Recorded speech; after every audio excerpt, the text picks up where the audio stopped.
Na minha opinião, não está faltando emprego, está sobrando emprego. Não, na minha opinião não, né? Tá bom de emprego, tem bastante emprego. Eu acho que não. Eu acho que tem muita gente procurando, escolhendo emprego, mas emprego para quem quer trabalhar, eu acho que não está faltando não. Não, eu acredito que no momento não. Mas está faltando a mão de obra. O emprego tem sobrando. Eu acho que não está faltando emprego, só tem, assim, que eu posso dizer, são pessoas que não estão interessadas de procurar, né?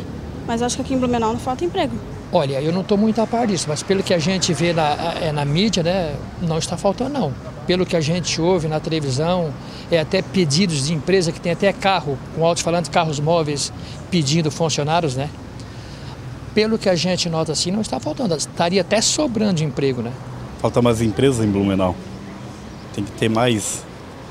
Eu acho que a prefeitura, o prefeito tem que ver isso, que a população precisa de mais emprego aqui na cidade de Blumenau.